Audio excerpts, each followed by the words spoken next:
Kausapin mo yan! Marami sa inyo, lalo na sa mga kababaihan ang gustong ma-enhance, ma-develop, at magkaroon ng malaking glutes or ang inyong body muscles. For today's video, share ko sa inyo ang aking ultimate exercise na ginagawa ko para sa aking glutes. So, kailangan natin ng bench or chair na katulad nito na hindi tataas sa ating tuhod.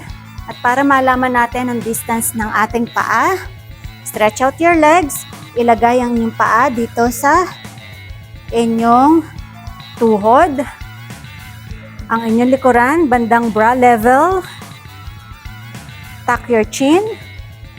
Core tight, brace your core. Slowly go down, ibaba ang inyong hips. Kunin lahat ng weight from your heels when you go up. Ang technique para mas tamaan ang inyong glutes. And then squeeze your glutes. Hold for 2 seconds. And then slowly go down. And repeat. Squeeze.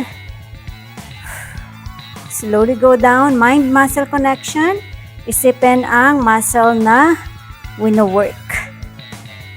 And for more tension, para mas maging challenging ang ating exercise, pwede tayong gumamit ng weights, dumbbell, or kaya naman ay barbell, depende sa inyong fitness level.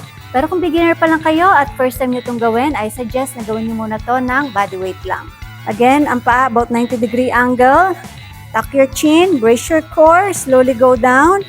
Kunin lahat ng weight from your heels, squeeze your glutes, hold for 2 seconds, and slowly go down. Mind-muscle connection, isipin ang muscle na wino-work.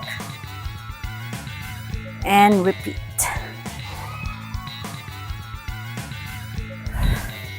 So sana may natutunan kayo sa ating video. Thank you so much for watching. I'm Coach Elvie. I'll see you in my next one.